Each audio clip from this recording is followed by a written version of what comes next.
शान में रह के आपको डर नहीं लगता कि जहाँ राजा भी फूके और रंक भी है, जहाँ सबकी शान एक समान, वो शमशान। प्रतिदिन था कि जाइए एक क्रिमिनेशन होते हुए व्यक्ति को देखिए और देखकर वापस आ जाइए। मैंने देखा है लोगों को मणिकर्णिका घाट जाते हुए। मणिकर्णिका घाट एकदम विपरीत चीज है। वो एक ऐसा शमशान है जो कभी शांति नहीं होता। जो छूट गई वो माया थी, जो खत्म हुई वो काया थी, और मोह मिथ्या उच्चाट यही है, मणिकर्णिका घाट यही है। जब भी कोई साधक होता है साधना के दौरान वो कामाख्या देवी जरूर जाते हैं। कामाख्या से तन जन्म लेता है और तन से तंत्र जन्म लेता है। तो दुर्गा सप्तशती के प्रश्न नंबर 27 और श्लोक नंबर 43 पर लिखा है, यम यम चिंतते कामम तम तम प्राप्नोति निश्चितम। तू मेरी साधना कर और मेरी जिम्मेदारी तेरी है। मुगलों से लेकर अंग्रेजों तक भारत में अलग अलग रूल रहे, लेकिन सनातन सभ्यता को कोई खत्म नहीं कर पाया। ऐसे में जरूरत क्या है इस यात्रा की, और क्या इस यात्रा के बाद कास्टिज्म जो है वो हमारे समाज से खत्म हो जाएगा? कि बहुत सारे लोग आए सनातन को मिटा नहीं पाए, ये कहना बेईमानी होगा।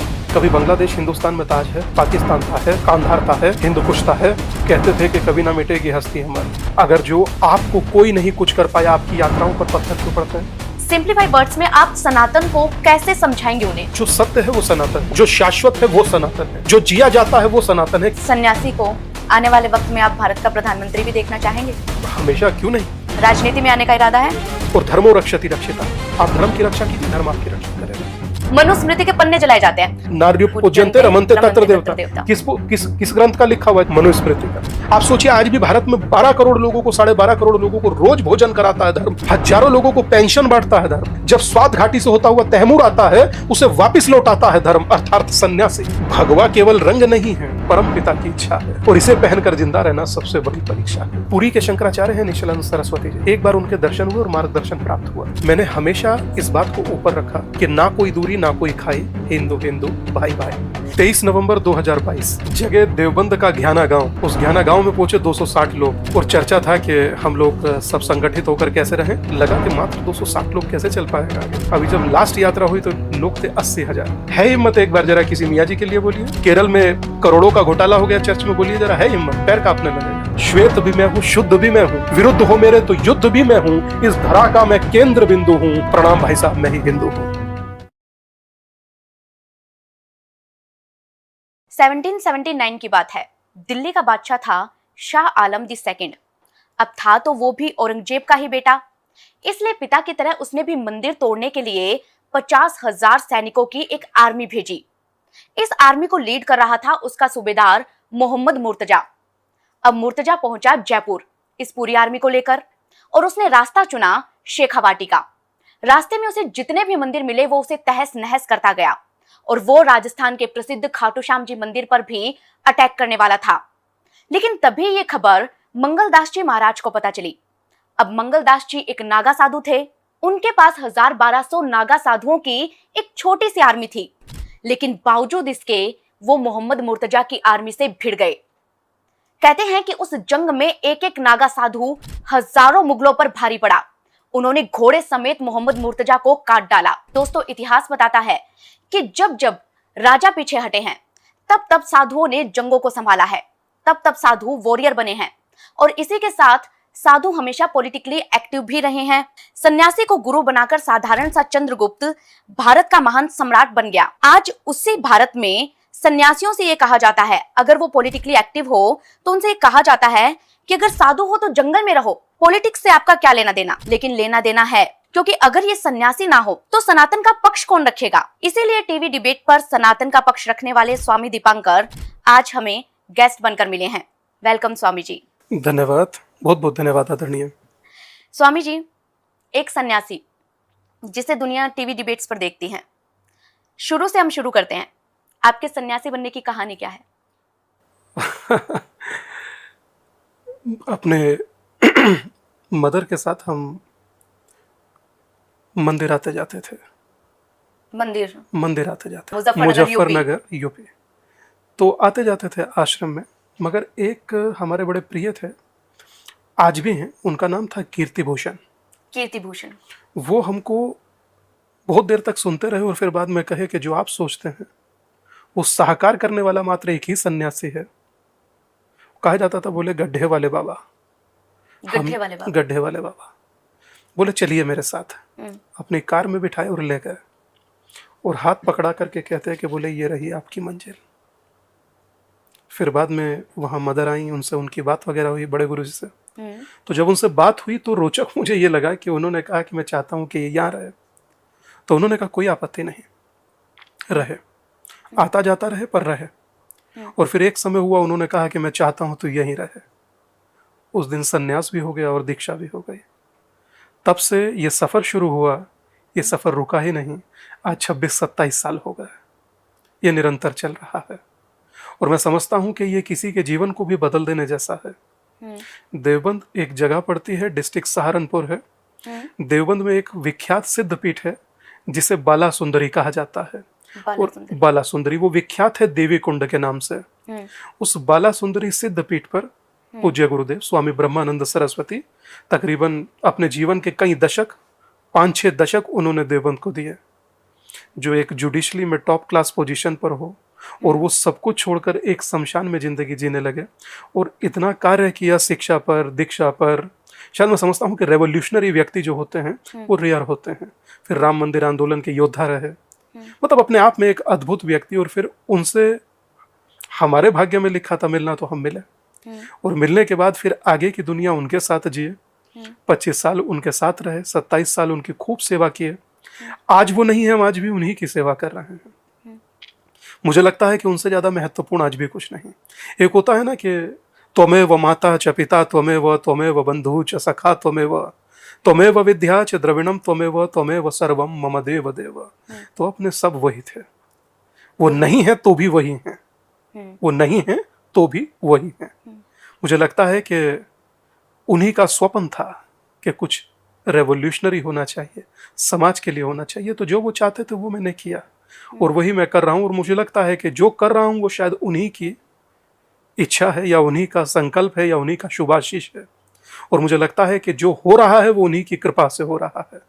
अगर वो ना होते तो शायद आज आपके सामने स्वामी दीपांकर भी नहीं होता, एक साधारण सा किसी गली मोहल्ले में जीवन जी रहे होते। मगर आज हैं तो भारत को जोड़ने का जो मौका मिला वो शायद इतना हर किसी को नहीं नियति चुनते, नियति ने चुना। मुझे लगता है कि आप कहते हैं कि मैं चाहता हूं कि मुझे इष्ट कोई मिले जिसकी मैं पूजा करूं, मगर वो मुझसे कहते थे कि आप इष्ट को नहीं ढूंढते बल्कि इष्ट आपको चुनता है। तो इष्ट ने चुना, उन्होंने चुना, मेरे लिए तो इष्ट भी वही हैं। जो उन्होंने चुना आज उसी का ही एक कहते हैं ना कि एक बेटर वर्जन आपके सामने बैठा है, जो काम कर रहा है, विचार कर रहा है और कैसे अपने को आहूत कर कर समाज को सेवा किया जा सकता है या राष्ट्र निर्माण में कोई गिलहरी योगदान दिया जा सकता है, वो चल रहा है। सब कृपा उन्हीं की है, गुरुजी की आपके। बिल्कुल। आपने बताया कि आप देवबंद से आए हैं, तो शमशान में जो, हाँ, वो आश्रम शमशान में है। शमशान भूमि में प्रॉपर आपका आश्रम है, वो जगह ही शमशान है। और वहाँ अभी भी ये फ्यूनरल्स वगैरह होते होंगे? बिल्कुल। कहा जाता है ना कि जहाँ राजा भी फूके और रंक भी, जहाँ सबकी शान एक समान, वो शमशान। तो उस शमशान में रह के आपको डर नहीं लगता? डर जीवित व्यक्ति से हो सकता है, परंतु जो रहा नहीं उससे क्या डरना। जीवित व्यक्ति से हो जाता है, क्योंकि जीवित व्यक्ति का दिमाग चलता है, आपको कैसे नुकसान पहुंचाऊं, आपसे कैसे लाभ लूं, आपको कैसे यूज करूं।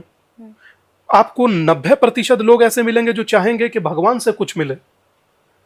90 से ज्यादा मैंने नहीं देखा कि अधिकांश लोग जितने मिले वो सब चाहते थे कि भगवान से कुछ, भगवान से मिल जाए। कोई भगवान को नहीं चाहता, भगवान से सब चाहते हैं। और शमशान एक ऐसी जगह है जो आपके भीतर विराग पैदा करता है। विराग मतलब जहां कोई इच्छा शेष नहीं बचती। जब आप किसी के क्रिमिनेशन को होते देखते हैं तो आपको कोई इच्छा ही नहीं रहता, आप देखते हैं सब कुछ तो जल रहा। तो मैं समझता हूं एक दिनकर जी की पंक्ति है कि भूलोक अतल पाताल देख, गत और अनागत काल देख, यह देख जगत का आधि सृजन, यह देख महाभारत का रण, मृतकों से पटी हुई भू है, पहचान कहाँ इसमें तू है। तो वो एक शमशान है और वहां स्वयं को पहचानना, मैं समझता हूं जहां सबकी शान एक समान, वही शमशान। और वहां से जीवन की शुरुआत हुई और कहते हैं लोग अंत ही आरंभ है, यहाँ शुरुआत ही अंत से है। मैंने देखा है लोगों को मणिकर्णिका घाट जाते हुए और चिताओं को वो देखते हैं जलते हुए, और स्पेशली जाते हैं ये देखने के लिए कि अंत जो है वो क्या है और सत्य जो है वो क्या है, जीवन का सत्य क्या है। देखिए वो आपने मणिकर्णिका घाट का जिक्र किया। मणिकर्णिका घाट एकदम विपरीत चीज है। वो एक ऐसा शमशान है जो कभी शांति नहीं होता। और साथ में महाकाल बैठे हैं। जो खत्म हुई वो माया थी, जो रह जाती है वो माया होती है। जो छूट गई वो माया थी, जो खत्म हुई वो काया थी। और मोह मिथ्या उच्चाट यही है, मणिकर्णिका घाट यही है। तो वो सब चीजों के उच्चाट को समाप्त कर देता है, वो मणिकर्णिका घाट है। जो महादेव के सानिध्य में बसा है वो मणिकर्णिका घाट है, जहां काशी काशी सन्यासी है और जहां सन्यासी सन्यासी काशी है। काशी वो जहां काश है, जहां विश्वास है, काश नहीं है। कहते काश ऐसा होता, वहां विश्वास है, काश नहीं है। वहां जितना लोग मिलेंगे आपको वो सारे शिव के परिवार के लोग हैं। वो अपने को वो नहीं मानते कि वो एक भक्त और वाला रिश्ता होता है ना, भगवान वाला। वहां रिश्ता भक्त और भगवान वाले से ज्यादा है कि हमारे परिवार के बड़े ना हैं। चलते चलते पानी फेंक दिए, क्या करें, नहीं आने दे रहा, इतना भीड़ है, ये पकड़िए, फिर कर लीजिए जो करना। वो अलग जगह है काशी, अर्थात ज्ञानवापी। काशी का जिक्र हो ज्ञानवापी का नहीं। जैसे पूरे शरीर का केंद्र नाभि है, वैसे ही काशी में ज्ञानवापी है। मतलब ज्ञान का वो कूप जिससे मैं समझता हूं कि देवता भी सीखते होंगे, मनुष्य तो छोड़िए। लेकिन अब तो उसमें विवाद है। देखिए विवाद यहाँ किस चीज पर नहीं है। अगर कुछ बोलूं तो मेरे बोलने पर विवाद है, कुछ अच्छा पहन लूं तो पहनने पर विवाद है, कुछ ना पहनूं तो ना पहनने पर विवाद है। विवाद कहां नहीं है? कौन सा देश है जिसका देवता अपना केस सुप्रीम कोर्ट में लड़ता है? मगर भारत के सारे देवता लड़ रहे हैं। काशी में महादेव का केस चल रहा है तो मथुरा में भगवान कृष्ण का, योगेश्वर का। तकलीफ होता है ना कि जिस देश का आराध्य 100 करोड़ लोगों का आराध्य और केस चल रहा। करिए गूगल, आपके दर्शक देख रहे हैं, करें गूगल, बताएं जरा कौन से देश का आराध्य अपना केस लड़ता है। और साधु संत अगर कुछ महंगा पहन ले तो उस पे भी ट्रोलिंग होती है शायद। आप जो कहना चाह रही हैं मैं उस पर एक ही शब्द कहूंगा, उसने जो किया है आप उससे उसका आकलन कीजिए, उसके पहनने से नहीं। उसने किया क्या है समाज के लिए, आप वो आकलन कीजिए ना। और कह कौन रहा है आप वो भी देखिए, ट्रोल कौन कर रहा है वो देखिए। जिसकी इच्छा है मैं जीवन में एक बार गुची का चश्मा लगाऊं, उसको मिला नहीं, और जिसने पहन लिया उसको ट्रोल कर दिया, इसलिए कि वो साधु है। हिम्मत एक बार जरा किसी मियाँ जी के लिए बोलिए, केरल में करोड़ों का घोटाला हो गया चर्च में, बोलिए जरा, है हिम्मत, पैर कांपने लगेगा। बोनवीटा भी पीने तो नहीं खड़े हो पाएंगे, डॉक्टर बुलाना पड़ेगा। मगर वो सॉफ्ट टारगेट है तो तरकीब बता रहे हैं उसको, थोड़ा तो बुद्धि लगाइए। अगला कर क्या रहा है सोना देखिए। इसलिए नहीं कह रहे हमारा भाई है, इसलिए कह रहे हैं कि वो भी जीवन तो समर्पित जी रहा है। जो किया है उससे उसका आकलन कीजिए, पहनने से नहीं। मटेरियलिस्टिक चीज से आकलन करेंगे, मैं समझता हूं इसकी जरूरत नहीं। जो कहना है टू द पॉइंट ही कहते हैं हम, कभी बात को भटकाते नहीं, कभी भटकाया नहीं, कभी इच्छा भी नहीं हुई। सीधा होता है, टू द पॉइंट कहें, टू द पॉइंट सुने। और लगा कि इस तरीके की चीजें हो रही हैं तो ये 2 शब्द बोल दिए। बिल्कुल गुरुजी। और अभी जो शुरुआत में क्या होता है कि जब कोई भी व्यक्ति आता है उसके बारे में रिसर्च किया जाता है, और आपके बारे में जब रिसर्च किया जाता है तो लोगों के दिमाग में क्यूरियोसिटीज बहुत आती है, क्योंकि बहुत कम जानकारी है जो अवेलेबल है। आप तो हमारे बचपन में पहुंच गई थी अभी। हम खुद जानना चाहते हैं और लोग भी जानना चाहते हैं कि अगर कोई इंसान, और स्पेशली अगर कोई साधु संत जब इतना अच्छे से डिबेट करते हैं और इतने अच्छे से अपने लॉजिक्स को रखते हैं, शुरुआत कहाँ से हुई? हमने ये सुना है कि जब आप घर छोड़कर गए, सन्यासी बने, और सन्यासी जब पुराने जमाने में लोग बनते थे तो वो गुरुकुल जाते थे, वहां अलग तरह की स्टडी होती थी, गुरु की सेवा होती थी। वो बातें थी सालों पुरानी, बरसों पुरानी। अब ये होता है कि सुनते हैं कि 8 साल की उम्र में, 10 साल की उम्र में घर छोड़ा, सन्यासी बन गए, दीक्षा ली। दीक्षा में आखिर होता क्या है? बेसिक आपको सबसे पहले आपको बताते हैं कि 8 तक हमारी स्कूलिंग रही, ठीक है।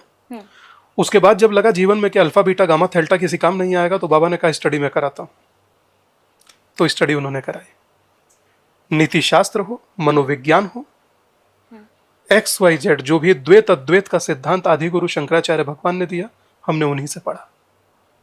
और जब उनसे पढ़ा और पढ़ने के बाद अपने आप को आज सुनते हैं तो हमें लगता है और थोड़ा पहले शुरू किया होता तो जाने क्या सिखा देते। किताबों में आज भी A फॉर एप्पल ही ना सिखाया जाता है, वहां शिक्षा होती थी A for Angad, B for Balram, C for Chanakya. वहाँ अलग अलग लेवल का चर्चा होता था। और ये इतने सारे चीजें गुरुजी ने ही पढ़ाई? हाँ, हमारा अध्ययन उन्हीं से रहा। लैंग्वेज की कमांड भी आपकी काफी अच्छी है, मैंने देखा। ये आपको अच्छा लगा, इसके लिए आभार व्यक्त करते हैं। परंतु हमारे जीवन को, हमारे व्यक्तित्व को तराशने वाला अगर कोई एक जोहरी है तो उनका नाम स्वामी ब्रह्मानंद सरस्वती है। वो है नहीं, कहीं सुन रहे होंगे इस माइक के माध्यम से भी, या कहीं आत्मा की आवाज कोई सुनता होगा तो सुने कि उनको उनका चेला बहुत प्यार करता है। गुरु होना मुश्किल होता है, लोग बहुत हैं, गुरु होना मुश्किल होता है। गुरु वही जो गुर सिखाए एज ए मेथड, तो जीवन जीने की जो कला सिखा दे वही ना गुरु होता है। तो उनका होना हमारे लिए बहुत कीमती था। आज जब आपसे बात करने के लिए आए हैं हंसिका, ये भैया लोग जो बैठे हैं ये बहुत हमें पहले से जानते हैं। हमें जब कहीं जाना होता था किसी डिबेट के लिए, किसी महत्वपूर्ण मुद्दे पर अपनी बात रखना, तो हम उनसे 15 मिनट चर्चा करते थे। हमने कहा बाबा बताइए इस पर आपका पॉइंट ऑफ व्यू और मुझे अपना पॉइंट ऑफ व्यू क्या रखना चाहिए। तो जैसे ट्रांसफार्मर से लगातार होता है ना, वो एकदम रिचार्ज करना महसूस होता है कि लगा के जैसे एनर्जेटिक हो गए उनसे 15 मिनट बात कर कर। तो अब वो 15 मिनट मिसिंग होता है। पहले हम उन्हें देख सकते थे, अब वो सिर्फ हमें देखते हैं। हम नहीं देख सकते, पर हाँ महसूस जरूर कर सकते हैं। और महसूस हमने भारत की अब तक की सबसे लंबी अवधि की यात्रा जो करने का सौभाग्य हमें प्राप्त हुआ, वो उन्हीं के आशीर्वाद के बिना संभव नहीं। वो हैं तो आज सब कुछ हो पा रहा है, वरना कोई यहां 9 दिन यात्रा ना करने थे, उन्होंने 950 दिन की यात्रा करा दिया। बताऊंगा उस पर भी, पर पहले आपकी बात का जवाब दे देता हूं। बिल्कुल बिल्कुल बिल्कुल। आपने कहा कि आप वहां क्या करते थे? रूटीन क्या था? अध्ययन अपनी जगह प्रतिदिन था कि जाइए एक क्रिमिनेशन होते हुए व्यक्ति को देखिए और देखकर वापस आ जाइए। ये मैं पूछने वाले भी थी कि 8 साल के बच्चे को कभी डर नहीं लगा? नहीं, बेसिक हमें शायद 8 साल थोड़ा लोग बोल देते हैं, ये 10-11 साल के लगभग की बात है। फिर भी हाँ, छोटे नहीं ऐसा कोई बेसिक जिसका गुरु बलवान उसका चेला पहलवान, फिर कोई दिक्कत नहीं होती है। मैं समझता हूँ कि जाइए एक क्रिमिनेशन देखिए और लौट कर आइए। कोई है तो भी ठीक है, नहीं हुआ तो भी आइए, जाइए पर देख कर आइए। थोड़ी देर बैठिए वहां जाकर के, वहां के विराग को महसूस कीजिए कि जहां जाकर कोई इच्छा शेष नहीं बसती। इतनी दिव्य जगह है कौन सी? आप भले एक दिन मंदिर नहीं जाते चलेगा, मगर अगर आप प्रतिदिन शमशान जाते हैं तो आप यकीन मानिए किसी का बुरा तो आप नहीं कर सकते, क्योंकि आपको एवरी डे अपना अंत कैसे होगा सो दिखाई देगा, आप महसूस करेंगे। तो प्रतिदिन जाइए और देख कर आइए। और जब 1 साल हो गया उसके बाद कहा आगे की साधना बताइए गुरुजी अब क्या करना? बोले अब महादेव के चरणों में बैठकर ये जप करना शुरू करो। और हमने कहा ये जो 1 साल कराया इसका क्या? तो बोलने लगे कि अब जीवन में कभी किसी चीज के प्रति अट्रैक्ट नहीं होंगे, इतना क्रिमिनेशन होते देख लिए। तो ये साधना की प्रथम सीढ़ी होती है। अब हर गुरु का अपना एक तरीका है, क्योंकि भारत तो गुरुओं की, संतों की, महंतों की भूमि हुई है। और कहा जाता है कि सन्यासी से श्रेष्ठ कोई राजा नहीं होता। सन्यासी से श्रेष्ठ कोई राजा नहीं होता, बिल्कुल सही कहा आपने। आप इसके बाद कोलकाता गए थे, काली घाट में सूर्य उपासना की। क्या होती है सूर्य साधना? सूर्य साधना भी सिखाने वाले हमारे गुरुजी ही थे, उन्होंने ही सिखाया। जहां अवसर मिला वहां किया, जहां अवसर मिला वहां किया। काली घाट सिद्धपीठ है, जितना समय मिला सिर्फ साधना इसलिए करते थे कि कोई अगर मिलने आए तो उसके अच्छे के लिए कुछ हम कर पाए। कोई भी सन्यासी इसलिए साधना नहीं करता कि वो साधना कर रहा है स्वयं के लिए, नहीं, वो समाज के लिए ही करता है, राष्ट्र के लिए करता है। राष्ट्र के निर्माण में उसकी आहुति कैसे हो वो इसके लिए करता। कोई सन्यासी अपने लिए नहीं करता। आप सोचिए आज भी भारत में 12 करोड़ लोगों को, 12.5 करोड़ लोगों को रोज भोजन कराता है धर्म, हजारों लोगों को पेंशन बांटता है धर्म। जब स्वाद घाटी से होता हुआ तैमूर आता है उसे वापिस लौटाता है धर्म, अर्थात सन्यासी। मठ मठामना और आनंद मठ जैसी पुस्तकें भरी हुई हैं उनके संघर्षों से। 1557 जाने 1657 आप चेक करिएगा, अहमद शाह अब्दाली मथुरा के रास्ते होते हुए आया था, वापिस भगाने वाला उसको नागा था। तो मैं समझता हूं कि यह साधारण नहीं है। भगवा केवल रंग नहीं है, परम पिता की इच्छा है, और इसे पहनकर जिंदा रहना सबसे बड़ी परीक्षा है। प्रतिदिन की परीक्षा होती है, प्रतिदिन की। और सोचिए कि जिसने अपना सारा जीवन सफरिंग किया, सारा जीवन संघर्ष किया, जब कोई प्रश्न चिन्ह खड़ा होकर के लगाता है तो बड़ा विचार करने जैसा होता है। पर अब यहां पता, अब बहुत लोगों को क्लियर है कि यहां बतौर एजेंडे के हिसाब से चीजें होती हैं।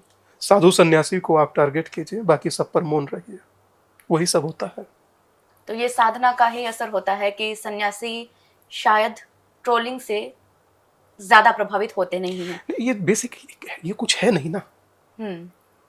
आप चंद लोग हैं जो चंद पैसों के लिए जो कुछ भी करते हैं उससे कोई फर्क पड़ता है। हालांकि मेरे साथ जीवन में ऐसा कभी कुछ नहीं हुआ, मैं सीरियस नोट आपसे कह रहा हूँ। कभी आपको इस तरह की आज हरकतों का तक कब शिकार कुछ नहीं नहीं। होना पड़ा? बेसिक बोलने के लिए हिम्मत चाहिए, सही के लिए क्या बोलिएगा? हम्म, शमशान में रह रहा हूँ ये बोलिएगा, या शमशान में क्यों रह रहा हूँ ये बोलिएगा? क्या बोलिएगा? बोलने को कुछ है? बहुत से लोगों को तो पता ही आज चलेगा कि आप रहते ही शमशान में हाँ, हैं, मतलब जहां अंत ही आरंभ है वहां से अपनी वहां शुरुआत से है। आपने शुरुआत की है। काली घाट के बाद आप कामाख्या। कामाख्या देवी मंदिर भी उसके गए। कुछ समय बाद हमारे पूज्य गुरुदेव के गुरु भाई थे रमणीकांत जी, जो कामाख्या में रहते थे। उन्होंने 4 लाइन लिख कर दिया था, बोले उन्हें दे दीजिएगा, तो वहां रहने में, खाने में, पीने में दिक्कत नहीं होगी। वो अच्छे से चीजों को शिक्षा दीक्षा में भी मदद करेंगे। तो गुरुजी, शक्ति साधना और कामाख्या देवी कनेक्शन क्या है? शक्ति ही तो है। वैसे लेकिन ही हमने ये देखा है कि जब भी कोई साधक होता है, साधना के दौरान वो कामाख्या देवी जरूर जाते हैं। ऐसा नहीं है, बहुत सारे लोगों को सौभाग्य नहीं मिलता, बहुत सारे लोग नहीं जाते, और बहुत सारे लोगों को लगता है कि जहां वो सफिशिएंट है। ये तो सौभाग्य जिसे मिला वो कामाख्या पहुंच जाता है। कामाख्या अर्थात क्या? तंत्र की सुप्रीम कोर्ट। और कामाख्या अर्थात क्या? जहां से तन जन्म लेता है, कामाख्या से तन जन्म लेता है और तन से तंत्र जन्म लेता है। यह है कामाख्या। जिसको सौभाग्य मिला उसने 4 माला वहां बैठकर जप लिया। उस सौभाग्य में एक सौभाग्यशाली हम भी हैं। नीलांचल पर्वत हम आज भी याद करते हैं। नीलो पर्वत वासनी कर कर कहा जाता है भगवती को। तो हमें बहुत सौभाग्य मिला और उसका आशीर्वाद खूब है। और मैं समझता हूं कि भगवती की कोई परिभाषा है, माँ की कोई परिभाषा है, तो इतना समझिए कि कोई कलाई पर राखी बांधती है तो बहन हो जाती है, जन्म दे तो माँ हो जाती है, विवाह कर कर लाओ तो भार्य हो जाती है, और उसी को पूजो तो भगवती हो जाती है। कोई परिवर्तन नहीं। परिवर्तन यहाँ है, दृष्टि में है। रसलीन कहा करते थे कि जैसी दृष्टि वैसी सृष्टि। तो दृष्टि को बदलिए, सृष्टि बेहतर है। बहुत शानदार दुनिया है, बहुत अच्छे लोग हैं, आप अच्छे हैं ना, ये इंपॉर्टेंट है। लोग जानना चाहते हैं कि कामाख्या देवी मंदिर में और आपका एक्सपीरियंस कैसा रहा? अद्भुत, शानदार। आज भी जिस एनर्जी से बोल रहा हूं वो उसी की कृपा है। बिना उसके कैसे कोई चीज संभव हो सकती है? उसके बिना कोई चीज संभव नहीं हो सकती। आप प्रतिदिन अगर उसकी साधना करते हो तो दुर्गा सप्तशती के प्रश्न नंबर 27 और श्लोक नंबर 43 पर लिखा है, यम यम चिंतते कामम तम तम प्राप्नोति निश्चितम। तू मेरी साधना कर और मेरी जिम्मेदारी तेरी रही। तू मेरी साधना कर, बाकी तेरी जिम्मेदारी मैं करूंगी, मैं पूरा करूंगी। तेरा जिम्मा मेरा रहा। जब भगवती दुर्गा सप्तशती में इतना स्पष्ट कह रही है, यम यम चिंतते कामम तम तम प्राप्नोति निश्चितम, तो मेरी साधना कर, बाकी मैं अपने आप देखूंगी। तो इससे ज्यादा और क्या क्लियरिटी चाहिए? बिल्कुल गुरुजी, तंत्र मंत्र साधना पूजा के लिए कामाख्या देवी को इतना इंपॉर्टेंट माना क्यों गया है? बेसिक शक्तिपीठ है, शक्तिपीठ है। और तंत्र का अर्थ हैज ए टेक्निक। और मंत्र जो हम बोल रहे हैं ये भी शब्द ही हैं। मंत्र का एक विशेष दर्जा है। अब जिसका नाम राम है और बेटा रोज रोज कहेगा कि राम को बुला दीजिए, राम को बुला दीजिए, तो कभी तो राम आ ही जाएंगे। असर पड़ता है, 100% पड़ता है। मैं अगर आज आपसे कहूं, आपके तमाम दर्शकों से, कि सबसे महत्वपूर्ण जो अचार होता है, तो अचार शब्द मात्र बोलूंगा तो जुबान पर खट्टापन आ जाएगा। और अगर कहूं कि सबसे अच्छा हलवा मूंग की दाल का होता है तो मिठास आ जाएगी। जब अचार और हलवे का नाम लेने से खटास और मिठास आ रही है, तो उसका नाम लेने से क्या नहीं होता होगा? Everything is possible. बिल्कुल। ये साधना करने के बाद आपके जीवन में क्या बदलाव आया, और जब आप वापस आए तो क्या वो एनर्जी शिफ्ट जो है वो था? हमेशा रहता है वो एनर्जी, तो आपको हमेशा बना रहेगा। वो नहीं, आपसे आपकी साधना कौन छीनेगा? पैसा कोई ना है कि कोई छीन लेगा। वो तो हमेशा आपके साथ रहेगी, चाहे किसी भी रूप में रहे। मेरे पूछने का ये मतलब था कि जब आप गए और फिर वहां जाके साधना की, साधना करने से पहले और साधना करने के बाद फर्क कितना आया? देखिए, 2 चीज होती है। मैं यही आपसे कहना चाह रहा था कि कोई फर्क नहीं आता। आप जैसे होते हैं उससे और ज्यादा अपने आप को बेहतर महसूस करते हैं। आपको लगता है कि कोई साथ है, आपको लगता है कि कोई एक एनर्जी, एक ऊर्जा ऐसी है जो हमेशा आपको कवर कर रही है। हाँ, कवर कर रही है। तो मैं समझता हूं कि वो आपको प्रतिदिन अपने आप में होते परिवर्तनों से दिखाई देती है। आप उसे महसूस करते हैं, आप उसको विवेचना उसकी नहीं कर सकते, क्योंकि वो एहसास है, व्यक्ति नहीं है। एक था कि मैं जानता हूं तू मेरे नजदीक है, तू एहसास ऐसा रहे साथ में और दिखाई ना दे। तो वो एहसास है, दिखाई नहीं देता, महसूस होता है। प्यारे से शब्दों में महसूस होगा, गिरते से झरनों में महसूस होगा, चलती सी हवाओं में महसूस होगा, साथ में आकर के कोई सिर पर हाथ रख दे उस वात्सल्य में महसूस होगा, गुरु के आशीर्वाद में, उसके हाथ में, उसके प्यार से पुचकारने में महसूस होगा। हमेशा साथ रहेगा, कहां तक उसको हटाएंगे। रामचरित मानस के बालकांड में एक लाइन आती है, जैसे आपने बात कहा उस हिसाब से मैं आपको बताना चाहूंगी। गोस्वामी तुलसीदास जी इसमें लिखते हैं कि जाकी रही भावना जैसी, जाकी रही भावना जैसी, प्रभु मूरत देखी तीन तैसी। तो क्या कभी उस दिव्य शक्ति का एहसास आपको ऐसा हुआ है कि आप खुद अचंभित रह जाए? जो अपने जीवन में सबसे बड़ी हमने 2-3 ऐसी चीजें की हैं, जैसे कोविड टाइम में 1.3 मिलियन लोगों को फ्री ऑफ कॉस्ट मेडिटेशन सिखाना, एक के बाद एक करते चले जाते, सिखाते चले जाते थे। कभी लगा नहीं कि दिन से रात हो गई, कभी थकावट महसूस नहीं हुई। हमेशा लगता था कि अभी और भी कर सकते हैं, क्योंकि यहाँ दिन निकला तो वहां रात निकला तो यहाँ दिन। विदेशों में कभी महसूस नहीं हुआ, उल्टा कराते चले गए। उस कोविड काल में इतना कर पाए। फिर एक बार एक कैंपेन लॉन्च किया था, से नो टू नॉइस, कि कोई चर्च हो, मस्जिद हो, या कोई भी धार्मिक स्थल हो, उस पर कोई लाउड स्पीकर नहीं होना चाहिए। उसके लिए बहुत प्रयास किया, तब भी कभी ये महसूस नहीं हुआ कि कोई सोचेगा तो क्या कहेगा। मुझे लगता है कि जब वो दिल की सुनता है, उसके लिए लाउड स्पीकर की क्या जरूरत है। फिर पृथ्वी की चर्चा हुई तो ऑपरेशन ग्रीन किया कि कैसे हम वृक्ष लगा सकते हैं, तो हजारों वृक्ष लगाए, आज भी लगाते रहते हैं। यूनाइटेड नेशन के फेथ फॉर काउंसलर भी रहे, फेथ फॉर अर्थ कर। तो जितना हो सकते हैं कि अपने से प्रयास किया जाए। और अब तक का अवधि का सबसे महत्वपूर्ण और पुण्य कार्य जो कर रहे हैं वो मेरी यात्रा है। आपकी यात्रा की भी हम बात करेंगे, लेकिन मैं ये चीज़ पूछना चाहूँगी कि आपने बताया कि 10 से 11 साल की उम्र में आपने संन्यास लिया और उसके बाद आपने की साधना के बाद आप अचानक से टीवी डिबेट्स में कैसे आए? ये श्रेय जाता है हमारे बड़े प्रिय हैं, अब बेचारे शरीर नहीं है, अनिल आनंद। जिस समय जी जागरण था वो उसके चैनल हेड थे, जी जागरण के। उन्होंने हमसे कहा कि मैं चाहता हूं कि आप इतना प्यारा बोलते हैं और आप आध्यात्म के बारे में इतनी अच्छी नॉलेज रखते हैं, तो आप तंत्र पर अगर कुछ बोलें तो हमने उनकी बात को हमने स्वीकार किया और शुरू किया कि तंत्र का अर्थ कोई आंखों को काला पीला कर लेना या गले में 20-30 माला डाल लेना नहीं है, क्योंकि अभी तक लोग वही समझते हैं। किसी कल्प वृक्ष या बेल वृक्ष के नीचे खड़े होकर महादेव का साधना करना भी तंत्र ही है। तंत्र है टेक्निक।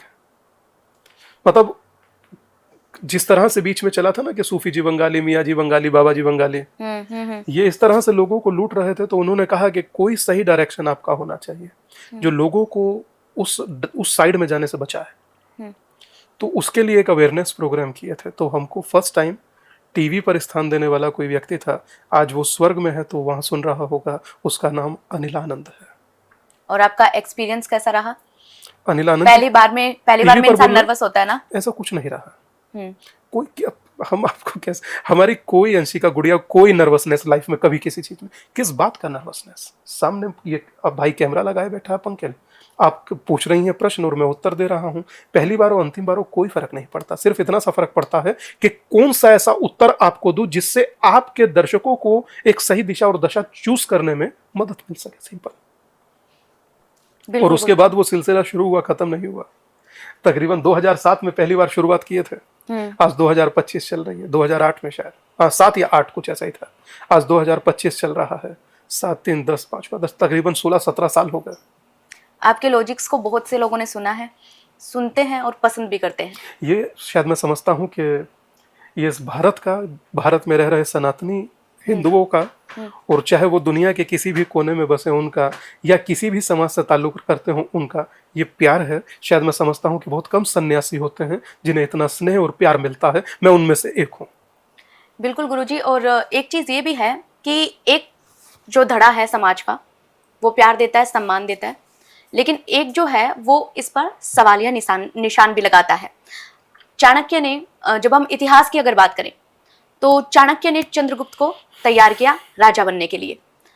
नागा साधुओं ने, जैसे मैंने कहानी भी बताई कि नागा साधुओं ने भारत के बहुत से मंदिरों को टूटने से बचाया है। 100%। तो इतिहास का वो एक दौर था जब साधु संत जो थे वो वॉरियर्स भी थे आज और भी हैं। किंग मेकर्स भी थे, आज भी हैं गुड़िया। लेकिन एक वक्त बीच में ऐसा आया, बीच में कुछ सालों में पीछे जो हमने देखा कि वो अचानक से गायब हो गए। बेसिक एक ऐसा क्यों? विचारधारा जो देश में चल रही होती है उसका बड़ा योगदान होता है। एक समय ऐसा था, मीडिया के कुछ लोग हाथ में कलावा बांधते हुए डरते थे, आज लोग तिलक भी लगा रहे हैं। तो विचार विचार की बात है, वक्त वक्त की बात है।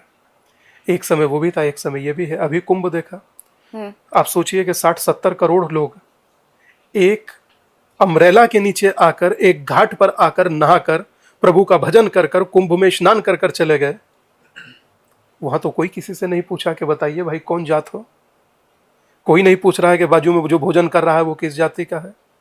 कोई छुआछूत नहीं, कोई मतभेद नहीं, कोई सामंतवाद नहीं, सिर्फ और सिर्फ सब समानता। तो धर्म जोड़ता है।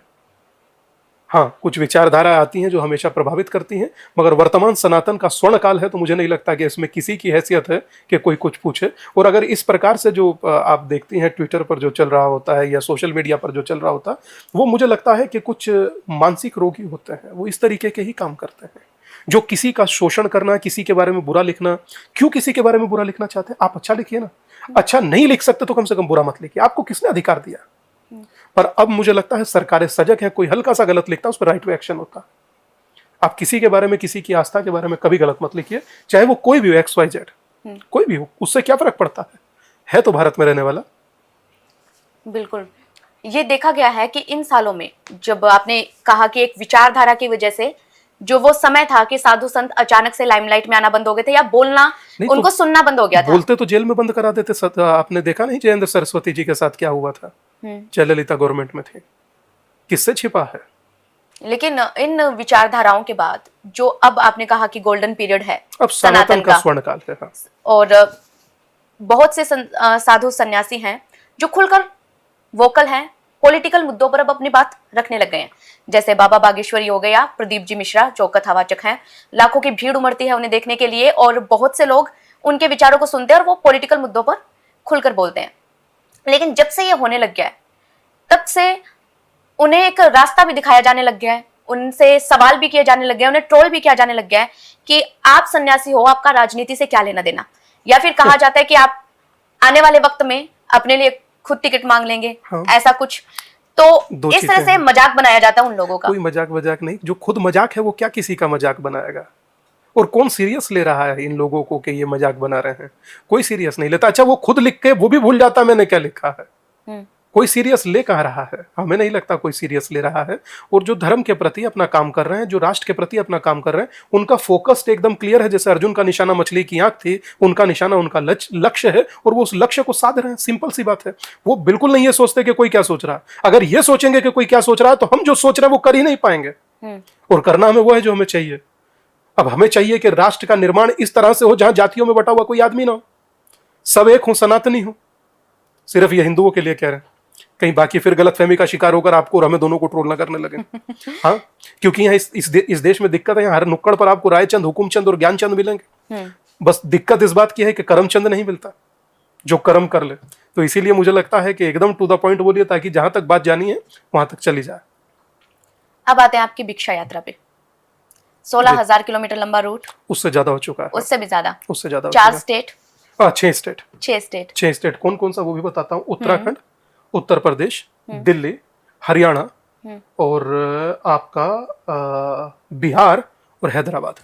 हर वक्त नंबर बढ़ता जा रहा है। 900 दिन से भी ज्यादा हो गए होंगे। 950 दिन के लगभग होने वाले हैं। 97 लाख लोग अब तक एकीकरण का संकल्प ले चुके हैं कि जातियों में बटकर नहीं रहेंगे और धर्म परिवर्तन नहीं करेंगे, अपने हिंदू होने के गर्व को सदा जिएंगे। बस यही मैंने मांगा था।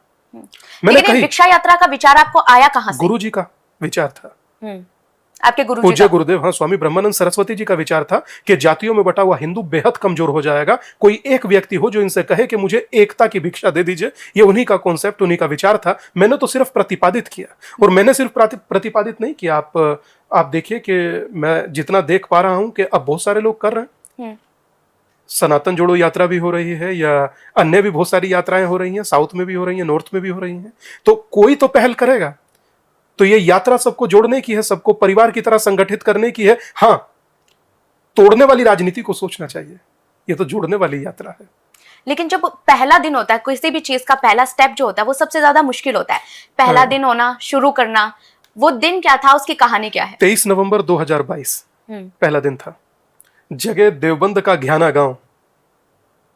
उस घ्याना गांव में पहुंचे 260 लोग और चर्चा था कि हम लोग सब संगठित होकर कैसे रहें, इसके बारे में चर्चा थी। और वो चर्चा समाप्त हुई, लगा कि मात्र 260 लोग कैसे चल पाएगा आगे। अभी जब लास्ट यात्रा हुई तो लोग थे 80,000।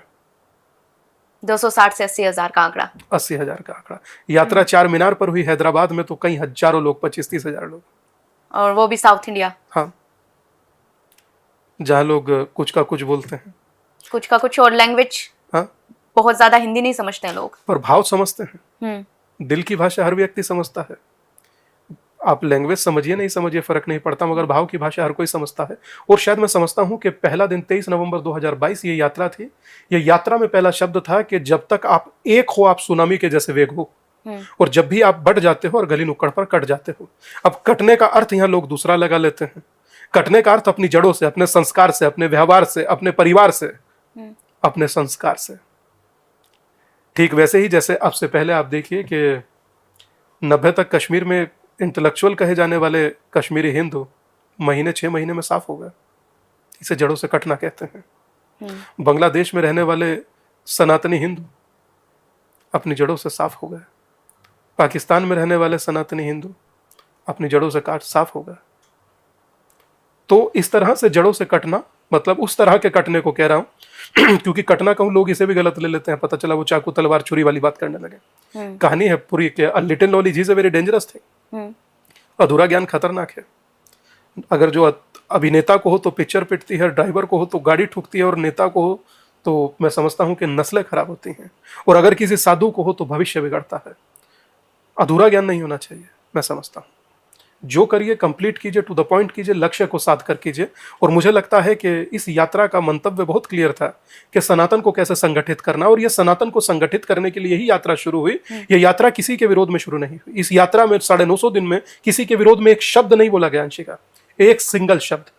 मैं आपको कह रहा हूं, आपके माध्यम से सारे लोग जितने देख रहे हैं सबको कह रहा हूं, कोई एक शब्द बताइए जो किसी के विरोध में, कोई विरोध में नहीं, सिर्फ सबको जोड़ने के पक्ष में। कि अगर आप बनिया हो तो बूंद भरो, जाट हो तो बूंद भरो, यादव हो तो बूंद भरो, दलित हो तो बूंद भरो, प्रजापति हो तो बूंद भर हो, मगर आप हिंदू हो तो आप 100 करोड़ हो। आप तय कीजिए कि बूंद होना चाहते हैं या समंदर। तो ये यात्रा तो आपको संगठित करने की है। कहते हैं ना वसुदेव कुटुंबकम, ये तो उस कुटुंब को जोड़ने की है। इतनी बड़ी आपकी यात्रा जो अभी भारत चल में रही अब है, तक सबसे लंबी अवधि की यात्रा जहां तक मेरी नॉलेज है। लेकिन इस यात्रा में बहुत से लोगों से मिलना, बात स्वाभाविक। करना, उनकी बातें सुनना और उन्हें अपनी बात बताना, इतना लंबा आपका जो एक्सपीरियंस रहा है अभी तक, उसमें साधना का वक्त मिल जाता है आपको? 100%। यात्रा तो बीच में जैसे 3-3 यात्रा भी होती थी, सुबह दोपहर शाम 3-3 यात्रा भी होती थी। मगर अभी जैसे ज्यादा गर्मी है तो सुबह की एक यात्रा हो जाती है और शाम की, या शाम की एक यात्रा हो जाती है, ऐसे। मगर ये यात्रा 45 डिग्री धूप में भी नहीं रुकी और 2 डिग्री सर्दी में भी नहीं रुकी और बरसात में भी नहीं रुकी। ये यात्रा निरंतर चल रही है। मुझे लगता है कि ये यात्रा के बीच से इतना समय तो निकल ही जाता है कि साधना हो जाए, आराम से हो जाता है साधना। और जब आप साधना करते हैं तो किसकी साधना करते हैं और कैसे करते हैं? आपको क्या शक्ति मिलती है उससे?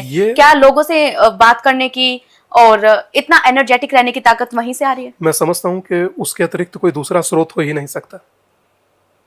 उसके अतिरिक्त कोई दूसरा स्रोत हो भी नहीं सकता, और मैं कहूंगा उसके अतिरिक्त कोई दूसरा स्रोत ढूंढिए भी मत। एक ही स्रोत है और वो है परमात्मा।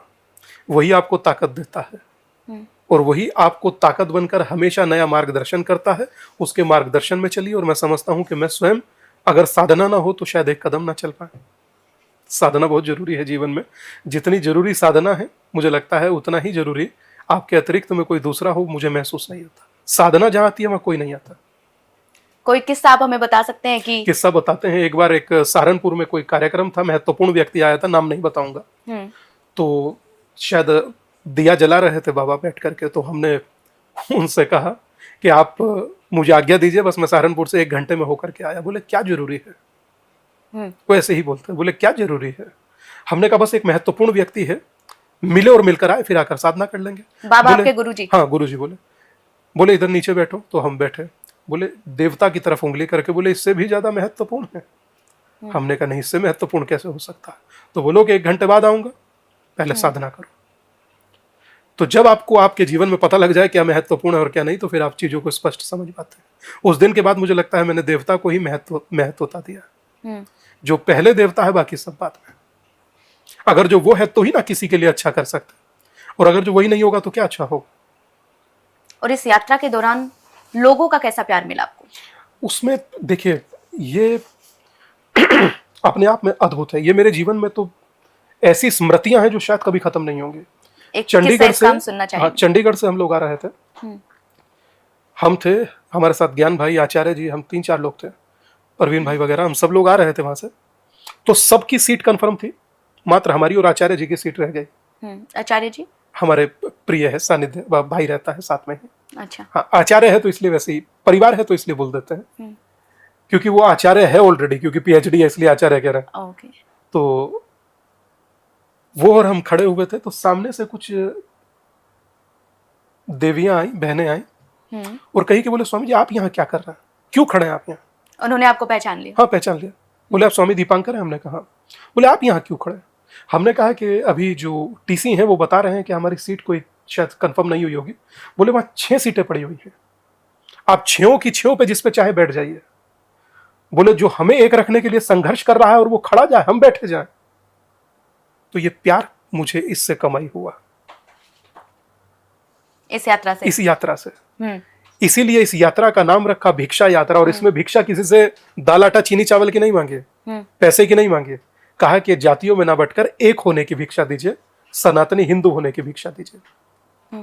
और वो शायद मैं समझता हूं कि मेरे पास इस समय इतनी भिक्षा है कि मैंने सम्मान और प्यार जितना कमाया है शायद किसी ने कमाया हो। सबसे ज्यादा मेरे पास वही है। बिल्कुल स्वामी जी, लेकिन जब हम इतिहास की बात करें, क्योंकि किसी भी देश के और किसी भी चीज़ की रूट्स उसके इतिहास से निकलती है, और हमने ये देखा कि मुगलों से लेकर अंग्रेज़ों तक भारत में अलग अलग रूल रहे, लेकिन सनातन सभ्यता को कोई खत्म नहीं कर पाया। ऐसे में ज़रूरत क्या है इस यात्रा की, और क्या इस यात्रा के बाद कास्टिज्म जो है वो हमारे समाज से खत्म हो जाएगा? 2 चीजें अंशिका, 2 उसमें उत्तर देते हैं। कि बहुत सारे लोग आए, सनातन को मिटा नहीं पाए, ये कहना बेईमानी होगा। कभी बांग्लादेश हिंदुस्तान में ताज है, पाकिस्तान था है, कांधार था है, हिंदू कुश था है। कहते थे कि कभी ना मिटेगी हस्ती हमारी, कभी दूर तक थी बस्ती हमारी। ये कहना बेईमानी है। अगर जो आपको कोई नहीं कुछ कर पाया, आपकी यात्राओं पर पत्थर क्यों पड़ते हैं? राम की बारात पर पत्थर क्यों पड़ते हैं? क्यों पड़ते हैं? अपने ही देश में। शिव और कृष्ण के मुकदमे क्यों लड़े जाते हैं? अपने ही देश में। कुछ तो बात है कि हस्ती मिटती नहीं हमारी। हस्ती बची कहां है? थोड़ा बहुत सब चीजें बेहतर हो रही हैं, तो ये ड्रामा बंद करना चाहिए। बहुत नुकसान होता है, बहुत नुकसान होता है। अकेले चलकर यात्रा करना कितना संघर्षपूर्ण होता है कि शब्दों में भी नहीं बोल सकते। जोड़ अपनों को रहे, किसी के विरोध में नहीं बोल रहे, उसके बाद भी चुनौतियां। सोचिए आप, साधारण कैसे संभव हो सकता है? और मिटा नहीं पाया, मिटाने को कमी क्या बची है? आज अब अगर जो अपने पॉडकास्ट पर आप पूछिए कि कितने लोग हैं भगवान कृष्ण को मानने वाले और कितने लोग हैं देवादिदेव महादेव को मानने वाले, और उनके मुकदमे लड़े जा रहे हैं, कि आप संतुष्ट हैं? उससे पूछिए इनसे। कोई कहे कि हम संतुष्ट हैं? जिनकी राम की बारात पर, शोभा यात्रा पर, जुलूस पर पत्थर पड़ जाए, वो कहेगा संतुष्ट हैं?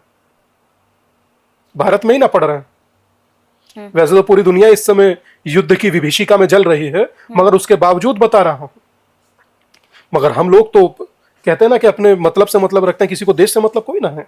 या पाप और पुण्य की परिभाषा निरंतर बदलती है। मेरी नजरों में वो पुण्य है जिससे मेरा लाभ हो रहा है, दूसरे का विनाश हो रहा है, मुझे ताल्लुक नहीं। ऐसा कभी भारत था क्या? कभी नहीं था भारत। भारत हमेशा रहा है लोक कल्याण में, वसुदैव कुटुंबकम की भाषा को चरित्रार्थ करने में। अमेरिका के लिए दुनिया बाजार हो सकती है, मगर भारत के लिए परिवार है। आप सोचिए कि कोई एक भारत का सबसे बड़ा संगठन, जिसके शायद मैं समझता हूं कि संघर्ष के किस्से पूरी दुनिया में आम हैं। मैं राष्ट्रीय स्वयंसेवक संघ की बात कर रहा हूं। वो संगठन जिसने अपने आप को, आज 100 शताब्दी वर्ष चल रहे हैं उनके, जिन्होंने अपने आप को आहूत कर दिया। आज भी आप प्रचारक जीवन जी देखिए, आज भी आप स्वयंसेवक का जीवन देखिए, आज भी आप संघ प्रमुख का जीवन देखिए। मजाल है कोई जाति का जिक्र होता हो? सबसे ज्यादा एकल विद्यालय चलाने वाला समाज, संगठन, बनवासी शायद क्षेत्र में सबसे ज्यादा काम करने वाला संगठन, बनवासी कल्याण आश्रम। तो मैं समझता हूं कि बहुत लोगों का संघर्ष है इस चीज में, तो चीजें कहीं टिकी हुई हैं, वरना तो ऐसा नहीं है कि नुकसान नहीं हुआ। लेकिन जातिवाद कहां तक खत्म हुआ है, क्या बदला है? आप बताइए कि 60 करोड़ लोग कुंभ में स्नान कर रहे हैं, आप बता सकती हैं उनकी क्या जाति है? How can be possible? मैं एक आपको वीडियो दिखाता हूं, इस वीडियो अभी दिखाता हूं, आप बताइए, आप बताइए, आपका व्यूवर्स कोई बताए, XYZ कोई भी, कि इसमें किसकी क्या जाति है?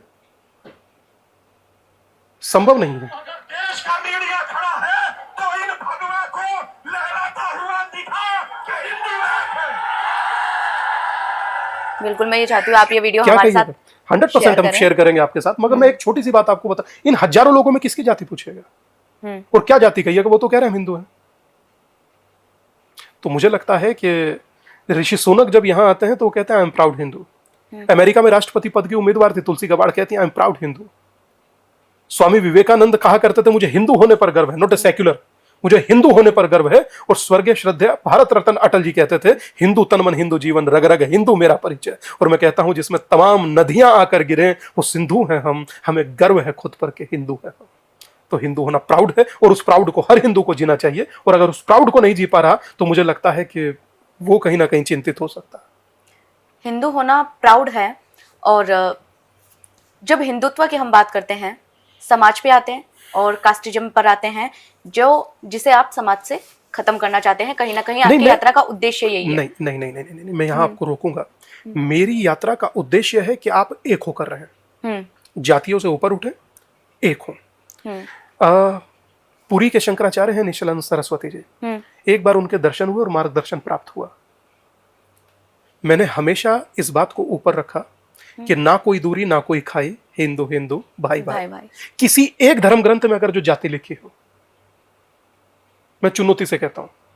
लेकिन जातियों से ऊपर उठ के कोई तभी सोचेगा जब सरकार जातिगत जनगणना ना करवाए। देखिए, अब आपने वो बात कही, हालांकि मैं सोच रहा था आपने अब तक कही क्यों नहीं, मगर कोई बात नहीं, सरकार जातिगत जनगणना कराए, हालांकि मैं कभी उसके पक्ष में नहीं हूं। लेकिन सरकार भी नहीं थी पर बीजेपी अचानक मान क्यों गई? देखिए, ये तो पॉलिटिकल है और इसका जवाब भी कोई पॉलिटिकल व्यक्ति ही दे सकता है।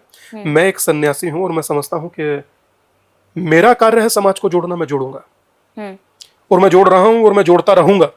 ये भी नहीं कि मैं इसको खत्म करने जा रहा हूं यात्रा को। ये यात्रा कोई खत्म नहीं होने जा रही है, पिक्चर अभी बाकी है, यात्रा चलेगी, निरंतर चलेगी, पूरे जोश में चलेगी और पूरी ताकत में चलेगी और पूरे होश में चलेगी। ये कोई विचलित होने वाला ट्रैक नहीं है। मैं बहुत सोच समझ कर ही ये यात्रा कर रहा हूं और इस यात्रा में मैं अकेला नहीं हूं वंशिका। 97 लाख लोग अब तक एकीकरण का संकल्प ले चुके हैं। अब स्वामी दीपांकर अकेला तो नहीं है। और जब 97 लाख लोग एकीकरण का संकल्प ले चुके हैं तो फिर मैं क्यों पीछे हटूं? सरकार अपना कार्य करे, मैं अपना कार्य करूंगा। लेकिन क्या इस जनगणना से प्रभाव पड़ेगा हमारे समाज पर? देखिए मैं जातिगत जनगणना का पक्षधर नहीं हूं, मैं पहले भी कह चुका हूं, मगर मैं इस चीज का पक्षधर जरूर हूं कि हालात देखिए, किसी के कल्याण के लिए जात नहीं। आप सोचिए कि आपकी जेब में 500 का नोट है, हम ले लेंगे तो क्या हम देखेंगे कि जाति क्या है?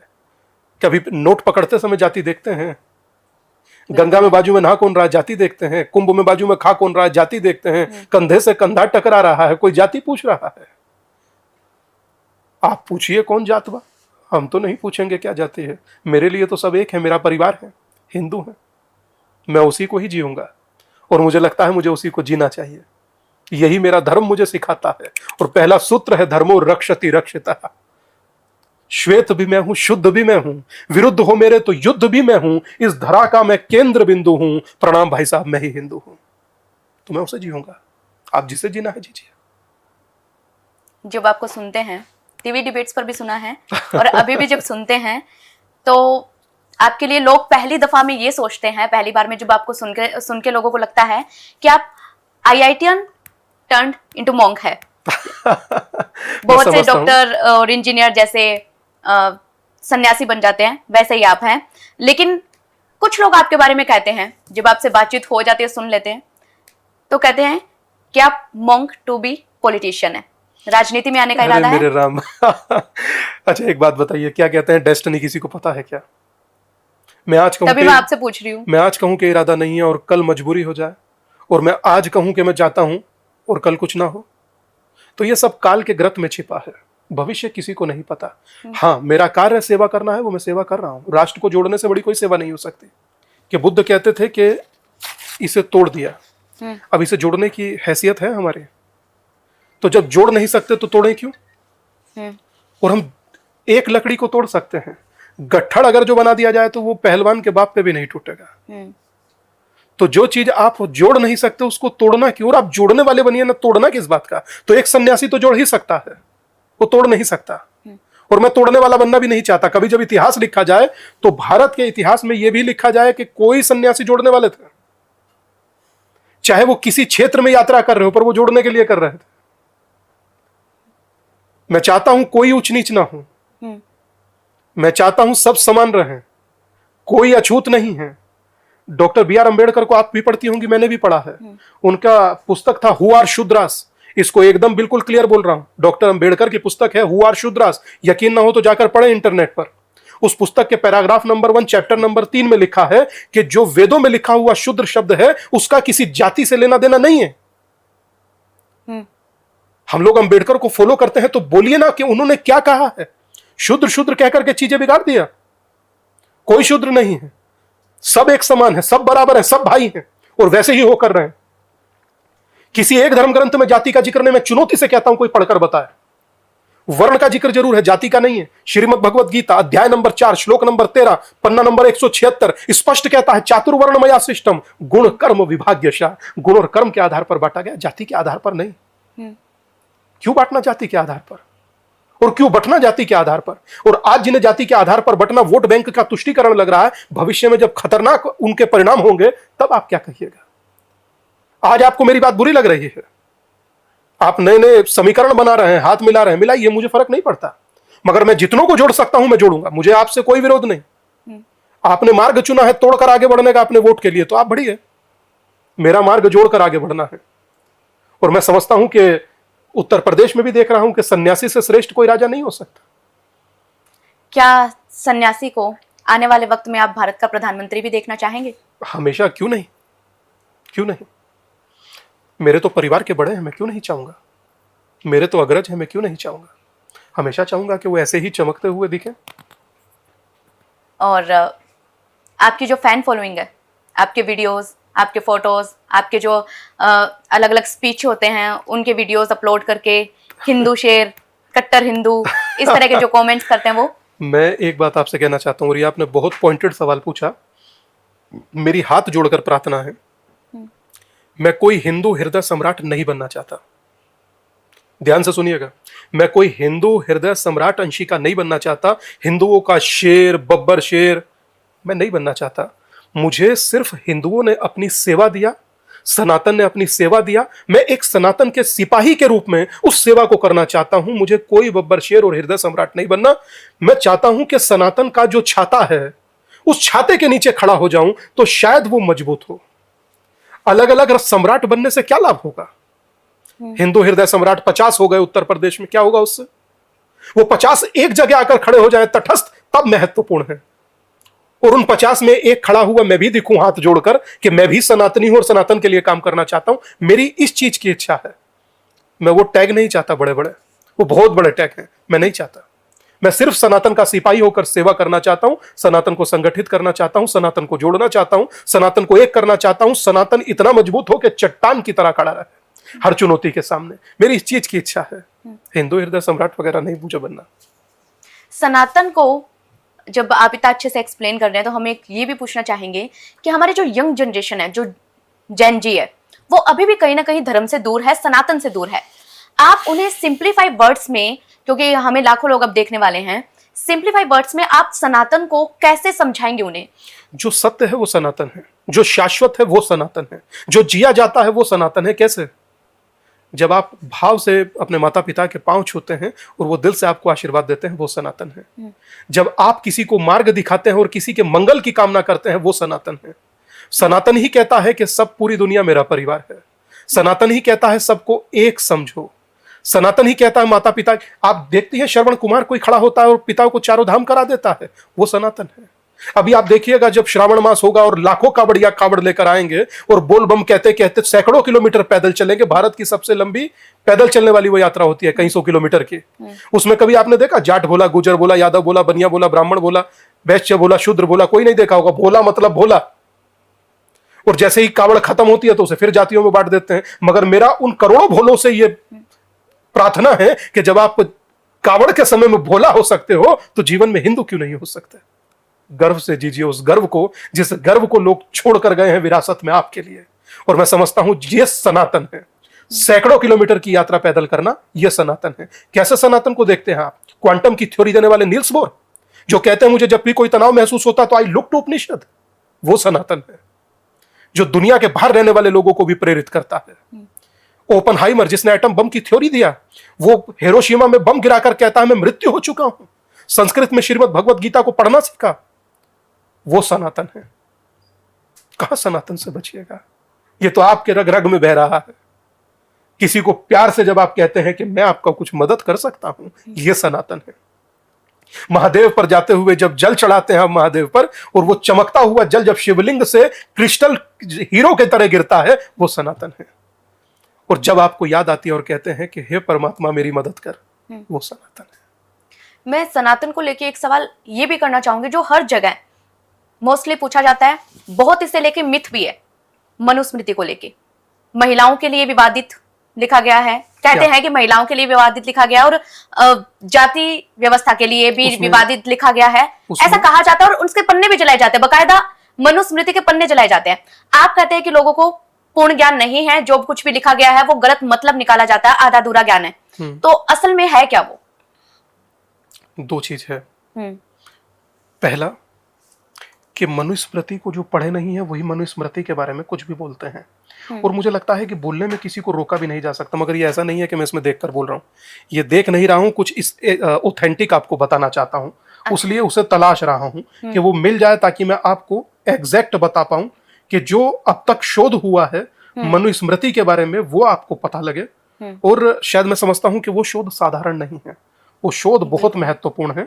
और वो शोध आपके माध्यम से लाखों लोगों तक जाना चाहिए, ताकि लाखों लोग जब उसको पढ़ें या उसको समझें तो उन्हें एग्जैक्ट पता हो। वो मनुस्मृति को वो ना समझें जो चैनल पर बैठकर या किसी डिबेट में बैठकर कोई भी व्यक्ति बोल देता है।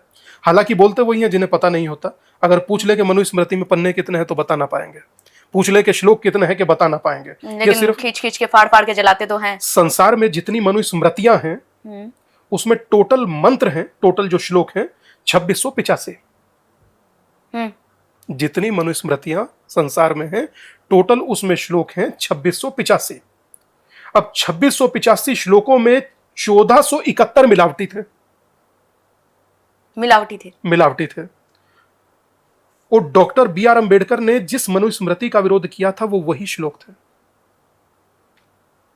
उन्हें तोड़ा मरोड़ा गया। जो महत्वपूर्ण और शुद्ध श्लोक हैं उनकी संख्या 1214 है। मतलब पूरे डबल जो है वो गलत नंबर में श्लोक बना दिए गए, ऐसा कहना आपका? मेरा कहना नहीं है, शोधकर्ताओं का। राजस्थान के कुछ महत्वपूर्ण लोगों ने शोध किया। जब राजस्थान के अंदर हाई कोर्ट में मनु की तस्वीर लगा हुआ था, उसे हटाने के लिए कुछ लोगों ने कहा था, तो तब उस पे कोर्ट के अंदर विवाद हुआ, जजिस के सामने जब संवाद हुआ, तब उस संवाद में ये चीजें स्पष्ट हुई। बताइए आप मनु कहाँ गलत है?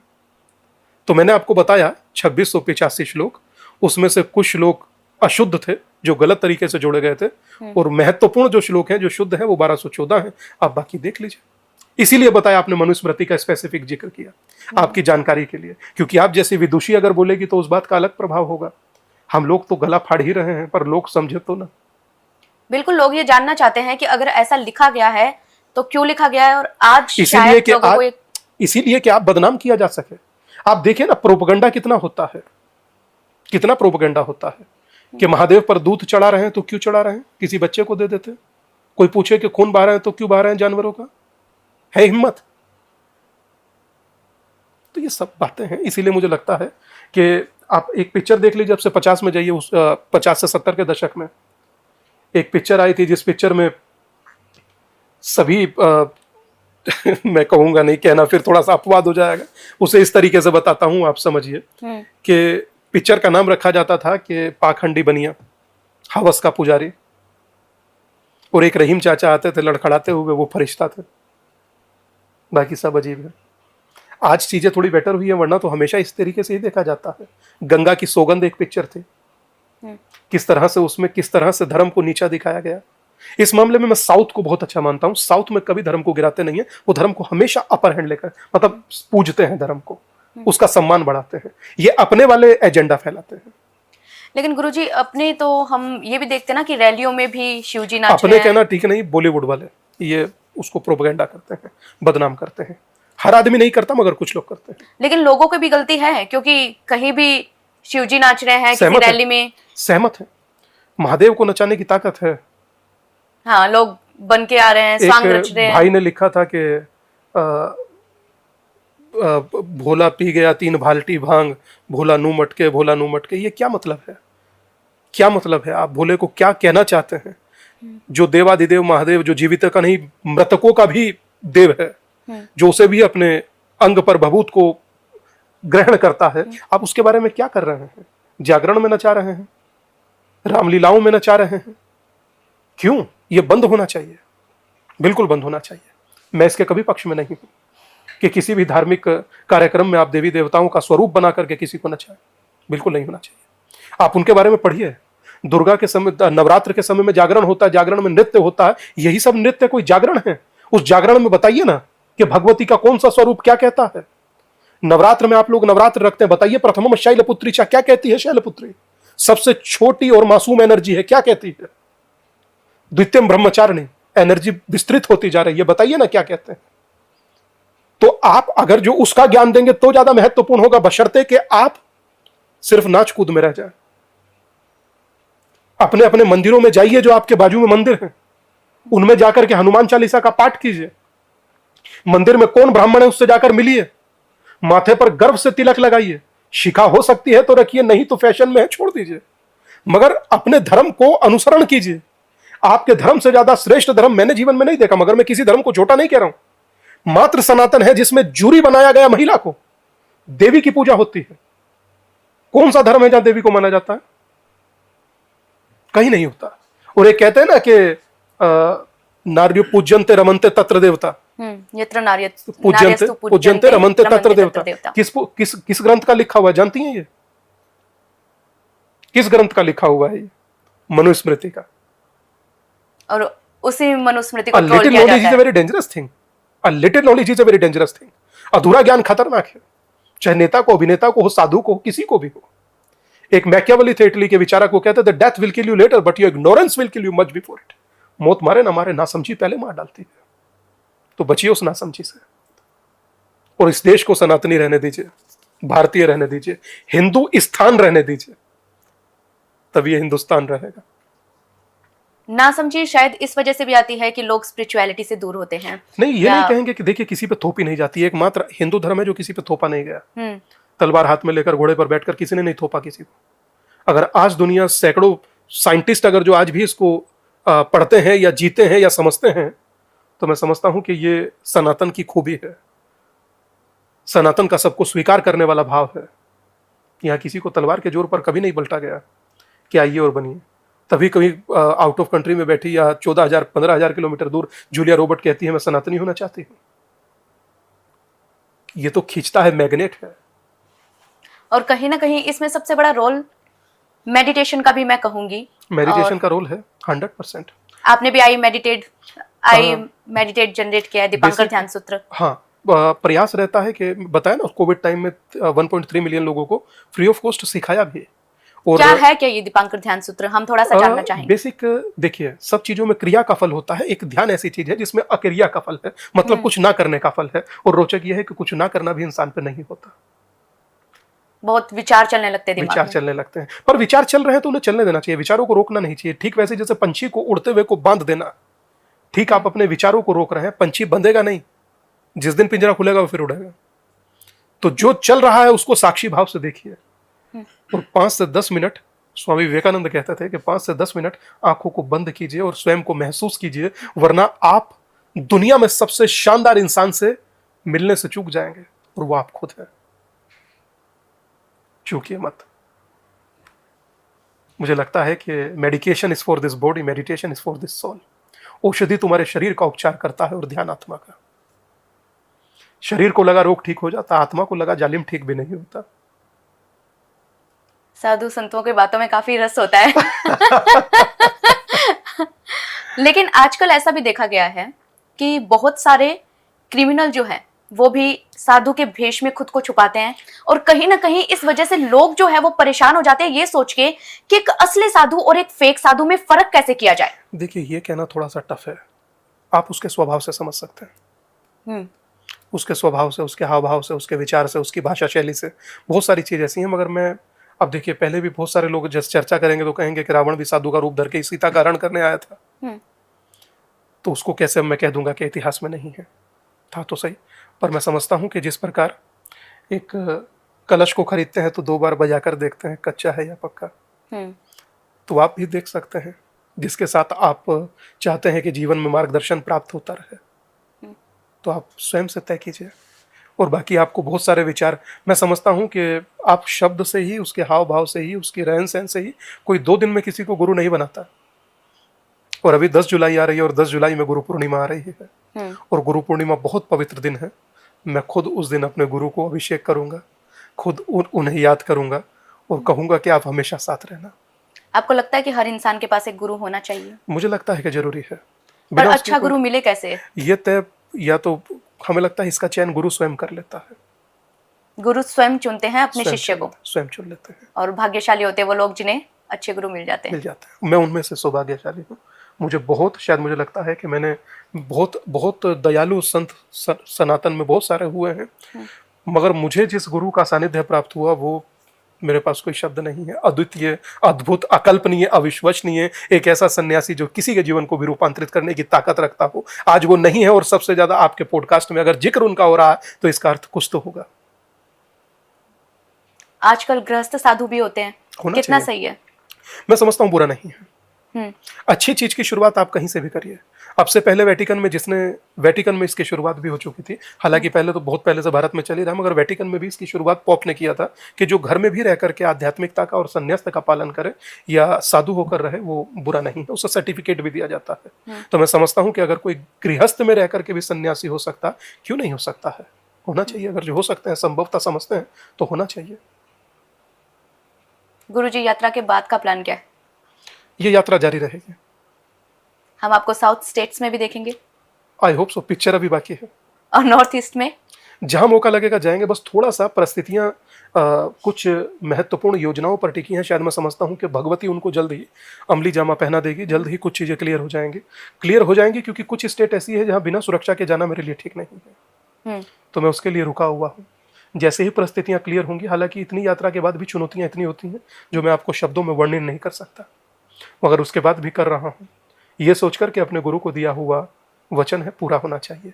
और एक मुझे लगता है कि तोड़ने वाले अनेक हैं, एक तो जोड़ने वाला भी होना चाहिए। पर अब मैं अकेला नहीं हूँ, अब बहुत सारे लोग करने लगे हैं, एक होने का संकल्प लेने लगे हैं। मेरे लिए यही सबसे बड़ी, शायद मैं समझता हूँ कि पुरस्कार या पारितोषिक या सम्मान है। एक चुनौती फंडिंग की भी है, पैसे की। वो कैसे मैंने किसी से आज तक नहीं मांगा। आपके पॉडकास्ट पर कह रहा हूँ, आपके कैमरे पर कह रहा हूँ, कोई एक व्यक्ति खड़ा होकर के कहे कि स्वामी दीपांकर ने मुझसे 1 रुपया मांगा। 1 रुपया। फंडिंग छोड़ दीजिए, फंडिंग शब्द बड़ा होता है, लोग करोड़ों में समझने लगते हैं। कोई 1 रुपया कहे कि स्वामी दीपांकर ने मुझसे मांगा। मैं किसी से आज तक 1 रुपया नहीं मांगा, ना किसी से 1 रुपया चाहता हूँ। मुझे भगवान ने बहुत कुछ दिया है। भिक्षा यात्रा मैंने इसीलिए रखा क्योंकि मैं भिक्षा में किससे पैसा नहीं चाहता, क्योंकि मैं ठीक स्थिति में हूँ। मैं मेडिटेशन सिखाता हूँ, मुझे उससे मेरा चल जाता है, या टीवी डिबेट होती है उससे मेरा आश्रम जितना मैं चला सकता हूँ चला लेता हूँ। मतलब मैं कोई ऐसी स्थिति में नहीं हूँ कि मैं किससे कहूँ कि मुझे दीजिए। मेरे पास भगवान का दिया सब कुछ है। अब मुझे जो दिया है मुझे वो समाज को ही वापस देना है। तो मुझे लगता है कि मैं भिक्षा यात्रा के जरिए दे रहा हूँ। जितना हो सकता है मैं कर रहा हूँ और जितना हो सकेगा मैं करूँगा। मुझे समाज से सिर्फ उनकी एकता चाहिए। समाज में एकता लोग संकल्प भी लेते हैं, बहुत जगहों पे दिखाते भी है, लेकिन सबसे ज्यादा दिक्कत वहां क्रिएट करते हैं जहां शादी की बात होती है, इंटरकास्ट मैरिज की। क्या आपको लगता है कि आपकी यात्रा के बाद ये जो भारत की सबसे बड़ी एक समाज की समस्या हम कह सकते हैं ये समस्या खत्म होगी, ये इंटरकास्ट मैरिज जो है वो नॉर्मलाइज हो जाएगी? दो चीज है अंशिका, हमें लग रहा है कि मेट्रो सिटीज जिसमें आप बैठकर कर रही हैं, कौन किसकी जाति पूछ रहा है, और यहाँ 1000 उदाहरण होंगे जो इंटरकास्ट है। 1000 कम कह रहा हूँ, हजारों उदाहरण होंगे। गांव में ज्यादा दिक्कतें हैं। तो पूछ कौन रहा है? जो आज यहाँ स्थिति है, भविष्य में अपने आप, अब लड़का लड़की स्वयं तय करते हैं मुझे किसके साथ जीवन जीना। तो कौन किसको यहाँ रोक रहा है और कौन किसकी सुन रहा है? जब सुननी किसी की नहीं है, रोक कोई ना नहीं है, तो फिर क्यों नहीं एक होते? क्यों नहीं एक होते?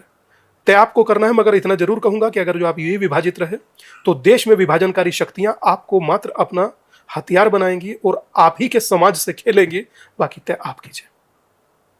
बीइंग अ सनातनी हमारी यूथ की क्या जिम्मेदारी होनी चाहिए? सनातन का सिपाही है हर यूथ। अगर वो सनातनी है तो सनातन का सिपाही है। जैसे कोई व्यक्ति अपने धर्म के बारे में या अपने बारे में, परिवार के बारे में गलत नहीं सुन सकता, वैसे ही अपने धर्म के बारे में भी अगर कोई बात करे तो गंभीरता से उससे सुनना चाहिए, और अगर आपको लगता है इसका सटीक उत्तर आप दे सकते हैं तो उत्तर भी देना चाहिए। अपने धर्म के मजाक बनाने वाले लोगों के साथ शामिल होकर अपने धर्म का मजाक बनाना, मैं समझता हूं सबसे बड़ा पाप, अन्याय है। कभी नहीं। संघे शक्ति कलियुगे, संघ में ताकत है, और धर्मो रक्षति रक्षिता। आप धर्म की रक्षा कीजिए, धर्म आपकी रक्षा करेगा। कभी भी अपने विरोध में खड़ा नहीं होना चाहिए, मतलब अपने धर्म के विरोध में, क्योंकि धर्म बहुत विराट है। एक छोटी सी आंख कितना बड़ा आकाश देख लेती है, तो ये करोड़ों आंखें हैं, सोचिए क्या देखेंगी अगर जो अपने धर्म के प्रति अपने मार्ग पर चलने लगे। एक पंक्ति थी कि वर्षों तक वन में घूम घूम बाधा विघ्नों को चूम चूम, सैधूप गाम पानी पत्थर पांडव आए कुछ और निखर, सौभाग्य न सब दिन सोता है। देखें आगे क्या होता है। तो आई होप सो अच्छा होगा। गुरुजी, ये जो पावर आता है और ये जो नॉलेज आता है, क्या स्पिरिचुअलिटी का बहुत बड़ा योगदान है इसमें? 110%। और क्या हमारे डेली लाइफ में स्पिरिचुअल होना कितना फायदेमंद होता है? आपको स्पिरिचुअल होने की जरूरत नहीं है, आप बाय बर्थ स्पिरिचुअल हैं, आप इनबिल्ट हैं स्पिरिचुअल। कैसे नहीं होंगे आप स्पिरिचुअल? आप चाहें कि मैं, वो कह देते हैं कि बोले मैं एथिस्ट हूं और बात कर रहा डिबेट में, बताओ स्पिरिचुअलिटी पे। इस देश की विडंबना देखिए आप, मैं नास्तिक हूं और ज्ञान दे रहा है स्पिरिचुअलिटी पे। तो इसीलिए मैं कह रहा हूं कि इस देश में हर कोई स्पिरिचुअली है, कम से कम जो सनातनी है वो स्पिरिचुअली है। वो बिना उसके तो जी भी नहीं सकता, क्योंकि मन में दया करुणा हमेशा रहेगी। मगर हाँ, अपने धर्म के साथ चट्टान की तरह खड़े होने की ताकत भी आपको धर्म ही देता है। और जो भी आज आप हैं उसके पीछे आपके गुरु का होना सबसे बड़ा रोल प्ले करता है। अगर वो नहीं होते तो हम भी नहीं होते। आज आपके साथ इतनी इंटेलेक्चुअल बातें करके और आपके विचार सुन के मुझे ये उम्मीद है कि लोग अब जाति से ऊपर बढ़ के कास्टिज्म से ऊपर उठकर सोचेंगे, और हमारा ये जो समाज है वो जातियों में बंटा हुआ नहीं होगा, बल्कि प्यार में बंधा हुआ होगा। ये मैं समझता हूँ कि आप मुझसे उत्तर चाहती हैं, मैं इसका उत्तर क्या दूँ? आपने बहुत प्यारे शब्द बोले। मैं चाहता हूँ कि इसकी एंडिंग भी पॉडकास्ट की आप ही के शब्द से हो, क्योंकि बहुत प्यारे आपने शब्द इस्तेमाल किए, प्यार से बंधा हुआ, और वो प्यार से बांधने की उस डोर का नाम ही धर्म है। धर्म का नाम ही प्यार है, स्नेह है। कहते हैं लव इज गॉड। बिल्कुल। मैं आपकी इस यात्रा के लिए आपको बहुत बहुत शुभकामनाएं देती हूँ। बहुत बहुत धन्यवाद आपका, आपकी टीम का, आपके पूरे सेटअप का, जो आपने बहुत अच्छे से किया। आई होप सो कि मैं उम्मीद करता हूँ चीजें आगे भविष्य में और अच्छी हों।